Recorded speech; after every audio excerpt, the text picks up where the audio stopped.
dari program studi S1 Gizi Stikes Bogor Husada. Kami akan menjelaskan materi tentang metabolisme kalsium untuk memenuhi tugas mata kuliah Zat Gizi Mikro.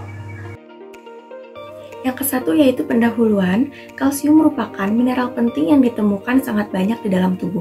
Sebanyak 99% dari total kalsium dalam tubuh ditemukan di tulang dan gigi, 1% sisanya ada di dalam darah. Baik, yang kedua yaitu peran kalsium. Kalsium memainkan peran penting dalam konduksi saraf, kontraksi otot, dan pembekuan darah. Jika kadar kalsium dalam darah rendah atau hipokalemia, maka tulang akan mengeluarkan kalsium untuk mengembalikan kadar normal kalsium dalam darah tinggi atau hiperkalemia. Kalsium berlebih yang disimpan dalam tulang akan dikeluarkan oleh tubuh melalui air seni dan feses. Agar kalsium dapat diserap oleh tubuh secara efektif, maka harus mengkonsumsinya bersama dengan vitamin D.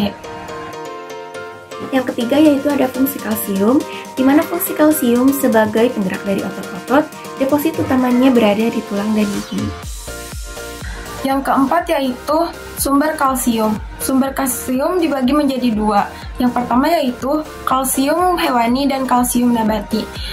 Contoh kalsium hewani yaitu ikan, kuning telur, udang, susu, dan produk olahan susu seperti yogurt, keju, dan es krim.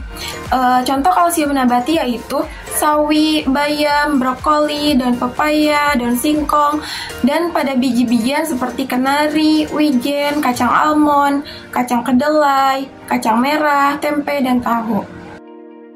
Kalsium akan melintasi membran brass border melalui enterosit dengan saluran kalsium TRPV6. Selanjutnya, kalsium akan berikatan dengan kelbin-dinde yang membawa kalsium melintasi cytosol enterosit. Dan kalsium akan keluar melalui jalur ATPase atau natrium yang memompa kalsium melintasi membran basolateral sehingga kalsium akan masuk menuju pembuluh darah. Selanjutnya, pada beberapa kalsium akan diserap tanpa masuk ke enterosit, melainkan melalui proses transfer difusi. Kemudian di dalam darah, kalsium akan berikatan dengan protein. Metabolisme kalsium selanjutnya yaitu hormon PTH dan metabolisme kalsium. Di dalam darah, kalsium itu rendah. Kemudian, kalsium akan memberi sinyal ke parotiroid untuk mensekresikan PTH ke dalam darah. PTH dihasilkan oleh kelenjar tiroid. Selanjutnya, PTH berikatan dengan reseptor sel tulang dan memicu reabsorpsi atau pemecahan mineral tulang untuk melepaskan kalsium ke dalam darah. Hormon PTH akan menuju dan disekresikan ke ginjal. Setelah PTH ada di dalam ginjal, maka hormon PTH akan mensintesis vitamin D, kalsitriol dalam bentuk aktif dengan bantuan paparan sinar matahari.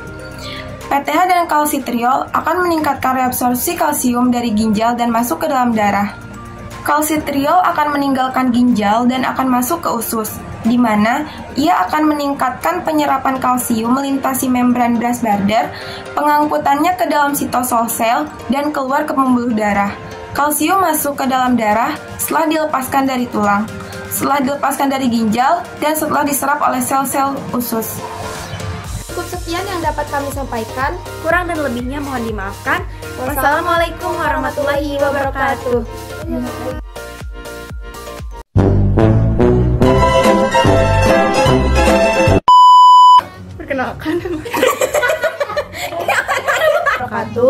Perkenalkan, ada motor.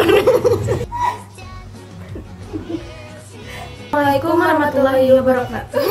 Akan menjelaskan materi